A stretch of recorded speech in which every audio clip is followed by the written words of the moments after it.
나눔은 인간 삶의 가장 귀중한 것이고 기본이라고 그렇게 말씀을 드릴 수가 있겠죠. 나눔이라는 것은 관계를 정진시키는 귀한 역할을 감당하고 공동체 평안을 만들어주는 좋은 역할을 감당한다고 그렇게 생각합니다. 그래서 많은 사람들이 생각했을 때 장학이란 장래가 촉망되는 사람에게 재정적 지원을 하는 것이라고 생각하는데, 저는 개인적으로 장학이라고 생각하는 것은 모든 사람을 이롭게 할 수 있는 사람을 선택해서 그 사람이 다른 사람을 위하여 헌신하고 봉사하는 삶을 살아갈 수 있도록 격려하는 것이 장학이 아닌가, 그렇게 한번 생각을 해보았습니다. 제가 오래전부터 알고 있던 이야기를 하나 여러분에게 말씀을 드리면서 설교를 시작하려고 하는데, 안동고등학교의 김태연 선생님이라는 국어를 가르치고 있는 선생님이 계셨습니다.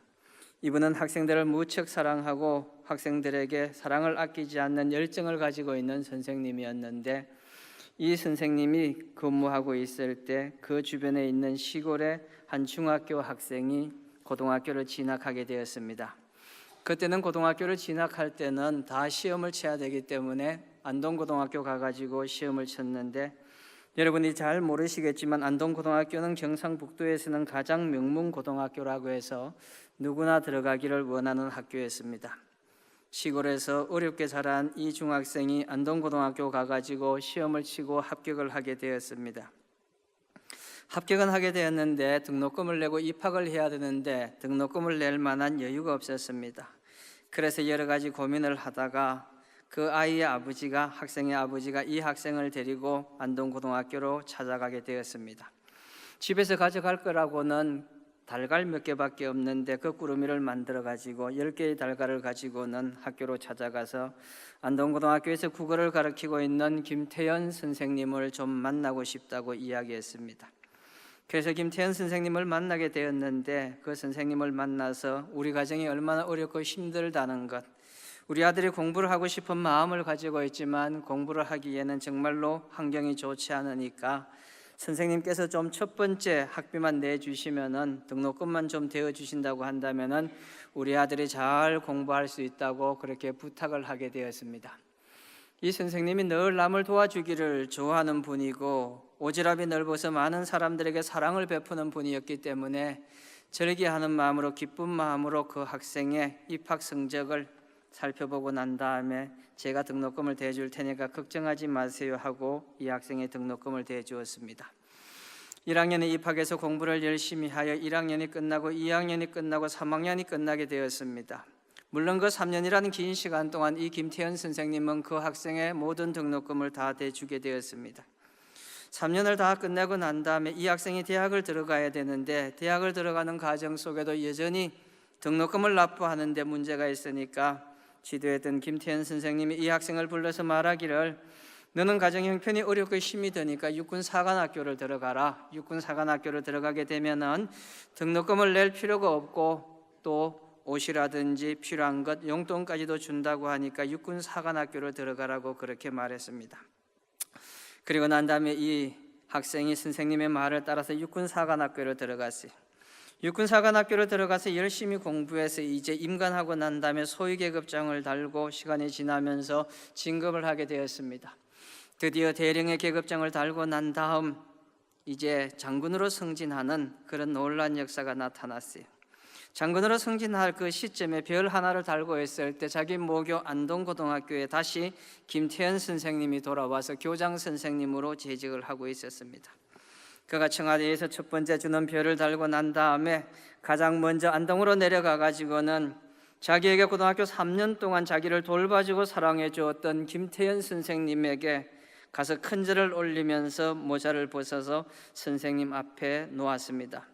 선생님, 제가 이 별을 달게 된 것은, 장군이 되어진 것은 선생님의 사랑과 은혜가 아니었다고 한다면은, 고등학교 3년을 다니는 동안 선생님께서 나에게 베풀어 주었던 은혜와 사랑이 아니었다고 한다면은 절대로 있을 수 없는 일인데, 이 별을 단 게, 하늘에 빛나는 별처럼 빛나는 이 별을 달게 된 것이 바로 선생님의 은혜요 축복이라고 그렇게 고백을 했습니다.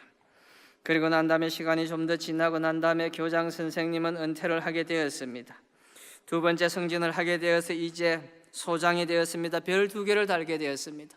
별 2개를 달고 난 다음에도 가장 먼저 내려와서 자기를 그렇게 힘든 가정 속에 공부하며 도와줬던 안동고등학교 교장을 지냈던 김태연 선생님을 찾아가서는 선생님 큰절을 올리면서 다시 모자를 벗어 선생님 앞에 내려놓으면서 여기에 빛나는 이 별 2개가 선생님 때문에, 선생님의 은혜 때문에 제가 달게 된 것이라고 그렇게 고백을 했습니다. 김태연 선생님은 자기의 가지고 있는 것을 나눔으로 인하여서 그 나눔을 통하여서 한 사람을 별 3개를 달고 있는 중장까지 만드는 놀라운 은혜와 사랑을 베푼 분이었습니다. 사랑하는 상학생 여러분, 오늘 저녁에 주님 앞에 와서 예배를 드리고 있는 여러분 모두에게 나눔의 원리에 관해서 말씀을 드리고 있는 것입니다. 우리가 무엇을 나눈다는 것은 다른 사람을 위해 물질을 나누는 것을 의미하지 않습니다. 다른 사람을 이롭게 하는 모든 것이 바로 나눔이라고 말할 수 있습니다. 내가 누군가에게 희망을 줄 수 있고 다른 사람에게 용기를 줄 수 있고 그 사람이 살아가는 삶 속에서 담대함을 가질 수 있도록 우리가 힘과 용기를 불어넣어 줄 수 있는 그런 일들을 하는 것을 바로 우리는 나눔이라고 그렇게 말할 수 있는 것이에요. 나눔은 물질과 마음을 그리고 신앙을 나누는 것을 다 포함하고 있는 것입니다. 내가 가지고 있는 마음을 통하여 다른 사람을 존경하고 사랑하는 마음을 표현하는 것도 나눔이라고 말할 수 있는 것이고, 내가 가지고 있는 물질을 나누는 것도 다른 사람을 위하여 나누는 것이라고 말할 수 있고, 또 좋은 신앙을 가지고 있는 사람, 신실한 믿음과 신앙을 가지고 있는 사람이 연약한 신앙을 가지고 있는 사람들에게도 필요를 나눠주는 것을 나눔이라고 그렇게 말합니다. 그런데 오늘 본문의 말씀을 보니까 굉장히 재미있다는 생각이 듭니다. 누가복음 6장 38절 말씀인데, 여러분이 잘 알고 있는 것처럼 이 누가복음 6장 38절 말씀은 이 말씀 자체의 중요성이 담겨져 있는 것이 아니라 이 말씀을 형성하고 있는 27절 말씀부터가 중요한 것입니다. 우리가 38절 말씀에 보니까 주라고 말씀하고 나누라고 말씀하고 있는데, 이 나누라는 말씀이 가지고 있는 가장 첫 번째 원리는 바로 원수를 사랑하는 마음을 가지고 있어야만 나눌 수 있다는 것입니다. 여러분, 우리가 흔히 하는 말 가운데 정말로 돈이 원수라 그런 말을 많이 씁니다. 저도 돈이 없어서 힘이 될 땐 돈이 정말 원수다, 돈만 있으면 모든 문제를 다 해결할 수 있다는 그런 마음을 가지고 있어서 사람들이 흔히 말하기를 다 돈이 원수라고 그렇게 말하고 있습니다. 돈이 원수라고 표현하고 있는 것은 돈만 있으면 해결될 수 있을 만큼 돈은 그만큼 중요한 역할을 감당하는데, 우리가 사랑을 한다는 것, 다른 사람과 나눔을, 다른 사람과 물질을 나누고 생각을 나눈다는 것은 바로 원수를 사랑하는 이런 마음을 가지고 있지 않고는 도저히 불가능하다고 그렇게 생각이 되어집니다. 그래서 오늘 본문에 나와 있는 이 38절 말씀을 정확하게 이해하기 위해서는 27절에 나와 있는 말씀부터 이해해야 됩니다. 27절 말씀에서 시작하기를 원수를 사랑하라, 내 원수를 사랑하는 마음을 가지고 있어야만 다른 사람과 나눔을 실천할 수 있는 삶을 살아갈 수 있는 그런 사람이 되어진다고 말하기 때문이죠. 그렇다면 성경에서 말하고 있는 나눔의 방법에 관해서 한번 살펴보도록 하겠습니다. 나눔의 방법 가운데 첫 번째 중요한 건 원수를 사랑하라고 이야기했는데, 나눔은 원수를 사랑해야 하는데 이 원수를 사랑한다는 것은 용서하고 돌려받는 것을 포기하는 것을 원수 사랑이라고 말합니다. 여러분, 그러면 왜 성경에서는 이 누가복음에서는 원수를 사랑하는 것을 이렇게 강조하고 있는가? 아마 유대인이 살고 있던 1세기 사회에서 가장 힘든 것 중에 하나가 원수를 사랑하는 것이었습니다. 그런데 오늘 본문에 나와 있는 이 원수라는 단어가 역사적인 의미가 어떻게 담겨져 있는가 하면은, 이 말씀의 배경이 되어지는 것은 그 당시 모든 유대인들은 이방인을 원수라고 그렇게 생각하고 있었습니다. 모든 이방인을 다 원수라고 생각하고 있는 사람들 입장 속에서 이방인을 사랑하는 것은 있을 수 없는 일이었습니다. 이방인은 저주의 대상이라고 생각했습니다. 구약 시대부터 이스라엘 백성을 힘들게 하고 고통스러운 삶을 살게 했던 이 이방인들은 유대인의 원수이기 때문에 이웃과 같이 생각하지 아니하고 완전히 저주받은 사람이라고 생각하는데, 이런 저주받은 원수처럼 여기는 사람들을 사랑할 수 있는 마음, 그런 마음을 가지고 있어야만 비록 나눌 수 있는 축복의 사람이 되어진다는 것을 말해주고 있는 것이죠. 그래서 누가복음 6장 27절 말씀에 보니까 그렇게 기록하고 있습니다. 그러나 너희 듣는 자에게 내가 이르노니 너희 원수를 사랑하며, 너희 원수를 사랑하라고 얘기하고 있습니다. 우리가 자기의 가지고 있는 것을 다른 사람과 나누기 위해서는 원수를 사랑하는 마음을 가지고 있지 아니하고는 나눌 수가 없다는 것입니다. 그만큼 우리 인생 속에 돈이란 것은 굉장히 중요한 의미를 가지고 있고 나의 삶의 가치 기준을 온통 휘잡고 있는 것이 바로 돈이기 때문에, 물질이기 때문에 이 물질을 다른 사람과 나눌 수 있는 그런 신앙적인 결단을 할 수 있는 사람은 바로 원수를 사랑할 수 있는 마음을 가지고 있지 않으면 불가능하다는 입장 속에서 원수를 사랑하라고 그렇게 말해주고 있는 것이죠. 자, 그 다음에 또 보니까 28절에 그렇게 기록하고 있습니다. 너희를 저주하는 자를 위하여 축복하며 저주하는 사람을 축복하라고 말하고 있습니다. 여러분을 저주하는 사람을 향하여 축복하라고 말하는 것은 있을 수 없는 일이라고 우리는 생각할 수 있을 거예요. 주변에 여러분이 잘 알고 있는 사람이 지나가면서 여러분의 가정을 저주한다든지 여러분의 자녀를 저주한다든지 여러분 개인을 저주한다고 한다면 이것은 참으로 받아들이기 힘든 고통이라고 말할 수 있습니다. 그런데 너희를 저주하는 사람을 축복하라, 이것이 바로 원수를 사랑하는 방법 중에 하나라고 말하고 있습니다. 그 다음에 누가복음 6장 28절 말씀에 다시 보니까 너희를 모욕하는 자를 위하여 기도하라, 그렇게 말해주고 있습니다. 모욕한다는 것은 자기가 가지고 있는 생각과 자기가 가지고 있는 의미를 받아들이지 아니하고 반대편에 서 가지고 네가 하고 있는 말과 네가 생각하고 있는 모든 것은 틀렸다고 말하는, 그래서 모욕을 받았다고 얘기하죠. 모욕을 당했다고 생각하는 그런 사람들을 위해서 기도해 주라고 그렇게 말해주고 있습니다. 이것이 바로 원수를 사랑하는 것이라고 설명하고 있는 것이죠. 여러분, 이렇게 원수를 사랑하는 마음을 가지고 있지 아니하면 다른 사람에게 나눠줄 수 없다는 것이 성경적인 원리입니다. 우리가 오늘 저녁에 모여가지고 정말로 모은 돈을 가지고 어려움을 당하고 있는 장래가 촉망되는 학생들에게 장학금을 전달했기 때문에 내가 나눔을 실천했다는 것이 아닙니다. 나눔을 실천하기 위해서는 내 마음속에 다른 사람을 향한, 원수를 향한 용서하는 마음을 가지고 있지 아니하고는 그것을 결단할 수가 없는 것이에요. 그래서 원수를 사랑할 수 있는 마음을 가지고 있을 때 비로소 그 사람은 나눔의 행복을 실천할 수가 있다는 것입니다. 저는 학교에서 5년 7개월이라는 긴 시간 동안 생활관에서 생활관장을 해본 적이 있습니다. 생활관장이 정말로 굉장히 힘든 일 중에 하나라는 생각을 지금도 하고 있습니다. 요즘 학생들은 말을 듣지 않습니다. 상담을 하면은 다 반대로 이야기하고 자기의 잘못은 얘기하지 않습니다. 다른 사람의 잘못으로 돌리는 경우들이 대부분이고 자기가 잘못한 부분이 명확하게 드러났지만 그거에 관해서 인정하지 아니하고 인권위원회에 제소하겠다고 이야기하면서 교수의 말을 듣지 않고 직원들의 말도 듣지 않는 그런 상황입니다. 도저히 하다 안 돼서 이런 학생들은 생활관에 받아둘 수 없다고 생각해서 이런 학생들을 블랙리스트를 만들어 가지고 생활관에서 받지 않습니다. 이 사람은 생활관에 들어와서 다른 사람에게도 피해를 줄 수 있는 사람이고 공공의 적으로 그렇게 생활하는 사람이기 때문에 받아들일 수가 없다고 했어요. 그런데 이런 블랙리스트에 걸려있는 한 학생이 전화를 걸어왔습니다. 제가 전화를 받았는데 생활관에 꼭 들어가야 되니까 받아달라고 그렇게 이야기합니다. 안 된다고 몇 번 얘기했는데 찾아오겠다고 얘기했어요. 그래서 찾아왔습니다. 저를 찾아와서 둘이 앉아서 이야기를 시작하는데 첫 번째 들어왔는데 저를 바라보는 표정이 좀 이상합니다. 그래서 학생 들어왔으면 자세를 똑바로 하고 이렇게 해야 된다고 설명을 했더니 그 학생이 하는 말이 저는 원래 몸이 이래서 이 자세밖에는 앉을 수가 없습니다. 제가 지금 최고로 정성을 다해서 앉은 자세니까 이해해 주시기를 바랍니다 하고 저에게 이야기했어요. 그 전까지는 한 번도 생각을 하지 못했는데 이 학생이 가지고 있는 신체적인 결함을 가지고 있는 거예요. 그래서 이 학생이 왜 블랙리스트에 걸려 있는가를 봤더니 새벽 예배를 전혀 나오지 못했습니다.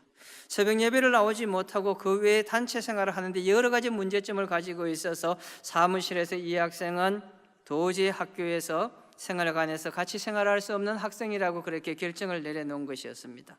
그런데 자세히 보니까 장애적인 문제를 가지고 있는 거예요. 그때 제가 실수했다는 생각이 들면서 내가 생활관에서 나를 힘들게 하는 사람들을 원수라고 생각했는데 왜 나를 이렇게 정말 힘들게 할까? 왜 규정을 지키지 아니할까? 그렇게 원망하고 원수처럼 생각했었는데 그가 가지고 있는 환경과 여건을 보고 난 다음에 제 마음에 변화가 일어나서 원수를 사랑해야 되겠다는 마음이 생겼어요. 그래서 집안 형편이 어떠니 물어봤더니 집안 형편이 어렵다고 얘기하는 거예요. 그래서 그러면 다음 학기 등록금은 걱정하지 말아라. 등록금에 문제가 있으면 내가 다 내줄 테니까 걱정하지 말아라.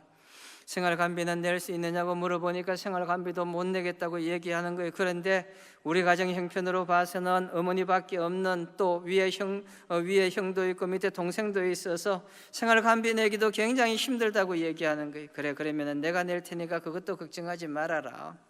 생활감비도 다 내주고 등록금도 제가 다 내주고, 그리고 난 다음에 그 학생에게 뭐라고 말했는가 하면은, 네가 지금 이런 모습으로 살아가고 있는, 네가 가지고 있는 약점 자체가 이것이 너의 잘못으로 비롯되어진 것이 아니기 때문에 자신감을 가지라, 용기를 가지라, 담대함을 가지라, 이겨낼 수 있는 힘을 가지라고 이야기했습니다. 그리고 내가 너에게 제일 좋은 방을 배정해 주도록 하겠다.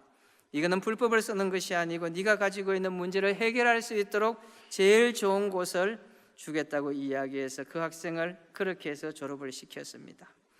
우리는 모든 일에 있어가지고 나와 관계없는 사람, 나를 힘들게 하고 나를 고통스럽게 하는 사람을 원수라고 생각하고 있습니다. 그런데 그 사람이 가지고 있는 입장과 환경을 보고 나면은 생각이 달라지는 거예요. 우리가 원수를 사랑하지 않는다고 한다면 다른 사람을 품을 수가 없고 나눌 수가 없습니다. 많은 사람들은 자기가 가지고 있는 물질 중에서 일부를 내어놓으면서 나는 다른 사람을 돕는다고 말하고, 나는 선행을 실천하는 사람이라고 말하고, 나는 다른 사람을 위하여 희생하는 사람이고 봉사하는 사람이라고 그렇게 말하는 사람들이 있지만, 우리가 다른 사람을 위하여 물질을 쓰기 전에 더 중요한 것은 원수를 사랑할 수 있는 주님께서 우리에게 주신 사랑의 마음을 가지고 있지 아니하고는 나눔을 실천할 수가 없는 거예요. 그래서 오늘 본문 말씀에 누가복음 기자가 말하고 있는 것은 바로 이런 원수를 사랑할 수 있는 마음을 가지라고 말합니다. 누가복음 6장 30절 말씀에 보니까 간용을 베풀어 주라고 그렇게 말하고 있죠. 내게 구하는 자에게 주며 누구든지 나에게 달라고 하면 주라고 이야기했습니다. 어떤 사람이 와서 나에게 도움을 달라고, 내가 이것이 필요하다고 말했을 때 아무 말 없이 그냥 주라고 이야기하고 있는 거예요. 그 다음에 30절 말씀을 다시 읽어보니까 내 것을 가져가는 자에게 다시 달라고 하지 말라. 내가 가지고 있는 것에 관해서 그것을 가져간 사람에게 다시 돌려달라고 말하지 말라고 이야기하고 있는 것이죠. 이게 바로 뭔가 하면은 간용을 베풀 수 있는 마음을 가지고 살아가는 것이라고 말하는 것입니다. 이걸 누가복음 6장 34절 말씀에 보니까 돌려받지 말라는 표현으로 쓰고 있습니다. 34절을 제가 보겠습니다. 너희가 받기를 바라고 사람에게 구워주면 칭찬받을 것이 무엇이냐? 너희가 받기를 바라는 마음을 가지고 사람들에게 구워주면 칭찬받을 게 뭐가 있느냐? 내가 지금 너에게 돈 빌려주는데 이거 내가 받을 거 다 계산하고 이자까지 계산해가지고 돌려받기를 원한다고 한다면은 그것이 가지고 있는 의미가 무엇인가에 관해서 이야기하고 있는 것입니다. 그래서 우리가 돌려받기를 포기하는 것, 간용을 베푸는 것, 이런 것이 바로 원수를 사랑하는 것이고, 이런 원수를 사랑하는 마음을 가지고 있을 때 비로소 우리는 다른 사람에게 나눔의 행복을 찾을 수 있는 축복의 사람이 되어진다는 것입니다. 그렇다면 오늘 38절 말씀으로 돌아가서 보겠습니다. 38절 말씀에 보니까 주라 그렇게 말하고 있습니다. 자, 주라는 이 동사가 나오는데 이 동사가요 앞에 나와 있는 여기에 27절 말씀부터 37절에 나와 있는 전체 얘기를 다 통괄하는 거예요. 다 통괄해서 네가 원수를 사랑할 수 있고, 네가 간용을 베풀 수 있고, 네가 다른 사람에게 준 것을 돌려받지 않으려는 마음을 가지고 있는 사람이 되어지고, 그 다음에 37절에 말하는 것처럼 다른 사람을 비판하지 아니하고, 다른 사람을 비난하지 아니하고, 정죄하지 않는 마음을 가진 사람, 그런 준비가 되어 있는 사람, 그런 사람은 주라고 그렇게 말하고 있는 거예요. 그런데 이 주라는 단어가 여러분이 잘 알고 있는 것처럼 명령형으로 되어 있어요. 명령하는 겁니다. 주라는 단어예요. 저는 영국에서 공부했는데요, 영국에서는 이 지하철을 서브웨이라고 하지 않고 튜브라고 얘기하는 거예요. 그런데 우리나라에 보면은 지하철에 노약자석이 있는 것처럼 영국에도 노약자석이 있어요. 그런데 영어로 거기다 뭐라고 써놨는가 하면 기브업이라고 써놨어요. 기브업인데 우리는 이걸 그냥 쉽게 표현한다면 양보하다인데, 영어의 원래 의미로 따져본다면 기브업은 포기하는 거예요. 약한 자를 위해서 네가 그 자리를 포기하라고 얘기하는 것이 기브업이라고 얘기할 수 있는 거예요. 단순히 양보하라는 의미를 가지고 있는 것이 아니라 내가 누릴 수 있는 특권을 가지고 있는 것이고, 내가 정말로 내 스스로 가질 수 있는 부분이지만 이것을 포기할 수 있는 마음, 그것을 가지고 있는 것이 바로 다른 사람을 향하여 주라는 그런 의미를 가지고 있는 것입니다. 그런데 오늘 본문의 말씀을 보니까요, 좀 더 재미있는 의미가 그 속에 담겨져 있죠. 주라 그리하면 너에게 줄 것이요 곧 후히 되어 누르고 흔들어 넘치도록 한다고 이야기하는데, 이거는 그 당시 사회에서 쉽게 얘기하면 곡물을 재는, 곡물을 담고 있는 대를 얘기하고 있는 것이죠. 그런데 이 대가 어떻게 되는 겁니까? 내가 다른 사람을 위하여 사랑을 주고 다른 사람을 위하여 나눔을 실천하는 삶을 살게 되어지면 그 대에 하나님께서 대가 넘치도록 주신다고 말씀하는 거예요. 저는 어린 시절에 시장에 가서 보면은 쌀을 이렇게 파는 쌀전에 가서 보면은 쌀을 대로 사오는데, 어떤 집에 가면 대를 좀 높여주는 데가 있습니다. 어떤 데는 가면 올려놓고 난 다음에 그대로 다 여기 있는 마이크 같은 걸로 다 깎아가 펜펜하게 해가지고 한 대를 달아주는데, 어떤 집에 가가지고 아이고 아는 사람이니까 좀 더 줘야지 하고 대를 깎지 아니하고 올려가 주는 거예요. 이와 마찬가지로 하나님께서 우리의 대에다가 넘치도록 흔들어 채우신다고 그렇게 말씀하고 있는 거예요. 바로 이렇게 다른 사람을 향하여 줄 수 있는 마음을 가지고 있는 사람, 이런 사람이 바로 나눔의 실천을 행복하게 만들어가는 사람이라고 말할 수 있는 것입니다. 제가 일반적으로 어디 가서 재미있게 설교를 하는데 오늘은 별로 재미가 없다는 느낌이 상당히 들고 있습니다. 여러분들이 긴장하는 것도 있고 저도 총장님도 와 계시고, 그래서 이걸 해야 되나 하지 말아야 되는가 여러 가지 걱정을 하는 그런 마음을 가지고 있다 보니까 평상시 굉장히 설교를 잘하는데, 오늘은 또 이렇게 담임 목사님 때문에 좀 걱정도 되고 염려도 돼가지고 보통 설교하고 가려고 합니다. 근데 제가 요거는 꼭 얘기를 하고 가고 싶습니다. 그 학생을 만나고 난 다음에 제가 제 마음속에 결심을 했습니다. 내가 잘못 살고 있구나. 내가 잘못 살고 있는데 바르게 살아야 되겠다. 그래서 내가 왜 그 학생의 어려움과 아픔면을 제대로 살펴보지 못하고 주는 삶을 인생에서 가장 중요한 삶의 목표로 삼고 있으면서도 왜 실천을 하지 못했는가 하는 마음을 가지고 들어가서 조용히 주님 앞에 기도를 했습니다. 하나님, 내가 학생들을 정죄하는 것이 아니고 사랑하는 마음을 가지고 있어야 되는데 어떻게 하다 보니까 자세한 것도 알아보지 못하고 정죄하는 마음을 가지고 있으니 나를 용서해 주시옵소서. 이제는 그런 삶을 살지 아니하고 주님 앞에 좀 선한 삶을 살았으면 좋겠습니다 하고 기도하는데, 하나님께서 매일 해야 될 일을 4가지를 제 마음속에 주신 거예요. 그 4가지를 줘서 제가 그래 이걸 매일 실천하며 살아야 되겠다는 마음을 가지고 얼른 제가 컴퓨터에다 글을 써가지고 프린트를 해가지고 이걸 코팅으로 만들었습니다. 코팅으로 만들고는 제가 늘 이걸 보면서 살기 위해서 이렇게 넣어가지고 다니면서 매일 아침에 이걸 꺼내보고 한 번씩 보면서 일과를 시작합니다. 매일 해야 될 일이라고 하면서 4가지를 이곳에 만들어 놓았습니다. 내가 이 4가지를 매일 실천하면서 학교 생활을 해야 되겠다. 그 첫 번째는 칭찬하는 겁니다. 칭찬하는 거. 학생들을 무조건 칭찬해야 되겠다. 아침에 나오면서 제일 먼저 만나는 학생부터 칭찬을 하고 시작합니다. 굉장히 생긴 게 자유분방하게 생겼지만 그 자유분방하게 생긴 학생에게 야 너는 키가 너무 커가지고 행복하겠다. 내 키를 봐라. 내 키하고 네 키하고 비교한다고 하면 정말로 너는 너무 행복하겠다. 얼굴에 많은 것이 올라와서 그냥 중소기업 하나 정도 팔아야만 해결할 정도로 얼굴에 문제가 있지만 그래도 너는 키가 커서 너무 행복하겠다고 칭찬해 주면 그렇게 감사할 줄 몰라요. 그래서 매일 해야 되는 일 중에 하나가 뭔가 하면은 바로 이 칭찬하자. 학생들을 칭찬하며 하루를 시작하자. 이거 잘못해가 실수하면 할 수 없으니까 제일 먼저 만나는 학생에게 무조건 칭찬하고 하루를 시작하자고 했습니다. 2번째, 돈을 좀 줬으면 좋겠다. 학생들 돈 주는 재미가 있어야지 되지 않겠나. 학기가 시작되면 매달 40만 원을 만 원짜리로 바꿉니다. 40만 원을 만 원짜리로 바꿔가지고는 지갑에 넣어놓고 만나는 학생마다 하루에 만 원씩 나눠줍니다.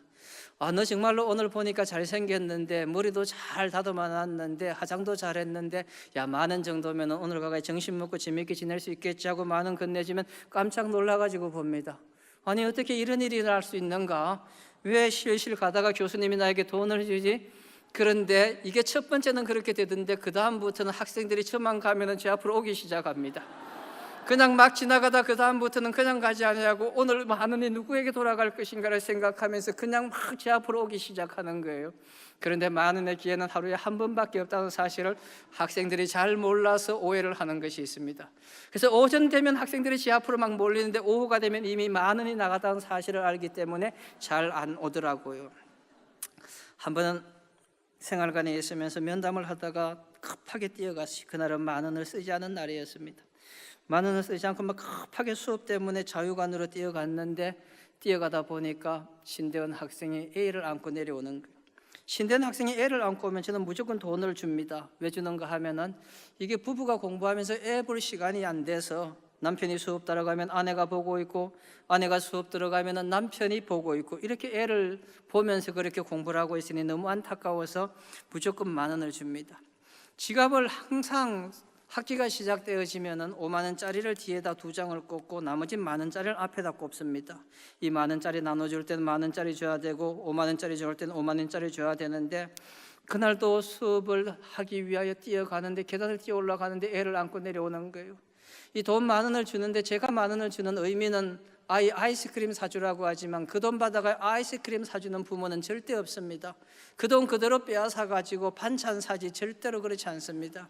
그래서 이 10,000원 주는 거 가지고 반찬 사라고 제가 주는데 그날은 어떻게 실수해서 뒤에서 50,000원짜리를 꺼낸 거예요. 50,000원짜리를 꺼내가 주다가 잘못 줘가지고 전사님하고 둘이 손이 딱 잡혔는데 이 전사님이 이걸 안 넣는 거예요. 바꾸자. 10,000원짜리로 줘야 되는데 50,000원짜리를 줬으니까 바꾸자는 마음을 가지고 바꾸려고 하는데 놓지를 않는 거예요. 그래서 50,000원짜리를 빼앗기고 올라오는데 뒤통수가 얼마나 뜨겁던지. 그래서 저는 될 수 있으면 돈을 좀 주면 좋겠다. 돈을 좀 나눠줘야지 되지. 그래서 이 학생들이 10,000원을 받든 20,000원을 받든 그 돈을 받아가지고 반찬이라도 한 끼 반찬이라도 사 먹었으면 좋겠다. 그래서 실천을 하기로 했습니다. 그 다음에 밥은 무조건 사야 된다. 3번째 실천하는 건 밥을 사는 거예요. 학기가 끝나면 20명씩 불러가야 밥을 먹입니다. 20명씩 불러가야 밥을 먹이는데 밥을 먹으면서 딱 들어가서 하는 얘기가 만약에 7,000원짜리 이상을 선택할 수 있지만 선택하면 다음 학기 내 과목에서 F를 다 받을 준비를 해라. 그리고 내가 부르지 아니하고 너희들이 와서 나하고 밥 먹자고 이야기했을 때는 5명 이상 조를 만들어서 밥은 사주지만 5명 이상 되면 그걸 주선한 학생은 또 F가 된다는 사실을 기억하라. 밥을 먹으면서 어려운 이야기도 들어요. 힘든 이야기도 들어요. 그러나 밥을 먹으면서 돈은 쓰는 것은 아깝다고 생각되지 않습니다. 나는 밥을 먹으면서 그 사람들의 마음을 사는 거예요. 학생들의 마음을 사는 겁니다. 식어 있는 마음을 따뜻한 마음으로 바꾸는 것입니다. 정말로 사랑에 관해서 인생에 관해서 자기 삶에 관해서 지쳐있는 사람들의 삶을 따뜻하게 변화시키는 것입니다. 돈 7,000원을 가지고 그들의 마음을 따뜻하게 변화시킬 수 있는 것이에요. 그리고 마지막 4번째는 마음을 치료해라. 마음의 상처를 입고 있는 사람들에게 용기와 희망을 주는 것이 아니겠는가. 주님께서 저에게 이 4가지를 실천하며 살아가라고 그렇게 말씀해서 이걸 꼭 여기다 넣고 아침이 되면 이걸 읽어보고 하루 일과를 시작하고 하루 일과가 끝나고 난 다음에 내가 과연 이대로 살았는가, 이걸 실천하고 살았는가를 그렇게 한번 돌아보는 삶을 살고 있습니다. 오늘 본문에 나와 있는 이 38절 말씀처럼 주라 그리하면 너에게 줄 것이니 곧 후이되어 누르고 흔들어 넘치도록 하여 너에게 안겨주시리란 이 말씀이 가지고 있는 의미는 바로 나눔에 대한 행복입니다. 내가 작은 나눔을 통하여 그 상대방의 사람을 가슴 따뜻하게 만들었다고 한다면 그보다 행복하게 것이 없다고 말할 수 있는 것이죠. 이런 사람들에게 하나님은 한없는 은혜와 축복을 베풀어 주신다고 말씀하고 있습니다. 누가복음 18장 28절에서 30절 말씀을 읽고 마치기를 원합니다. 누가복음 18장 28절로부터 30절 말씀. 그때 베드로가 말씀했습니다. 우리는 모든 것을 버리고 주님을 따랐습니다. 예수께서 제자들에게 말씀하셨습니다. 내가 진정으로 너희에게 말한다. 하나님 나라를 위해 집이나 아내나 형제나 부모나 자녀를 버린 사람은 이 세상에서 여러 배로 받을 것이요 또한 오는 세상에서 영생을 얻을 것이라고 말하고 있습니다. 오늘날 많은 사람들의 나눔을 실천하고 살아야 되는데 나눔을 실천하지 못하는 것은 아직까지도 원수를 사랑해야 된다는 사랑의 근본을 신앙으로 자리 잡고 있지 못하기 때문에 생긴 문제입니다. 사랑하는 성도 여러분, 여러분 장학생으로 추천된 여러분의 인생 가운데 나눔을 실천함으로 주님이 주시는 놀라운 은혜와 축복을 누릴 수 있는 은혜가 여러분의 삶 속에 끊임없이 나타나기를 원합니다. 그저 내가 조금 가지고 있기 때문에 다른 사람을 위하여 베풀고 주는 것이 아니라 주님께서 우리에게 명령하신 것처럼 원수를 사랑하라는 이 말씀을 실천함으로 나의 가진 것을 다른 사람을 위하여 쓸 때 누릴 수 있는 축복을, 기쁨을 만끽할 수 있는 은혜의 성도들이 되시기를 간절히 소망합니다.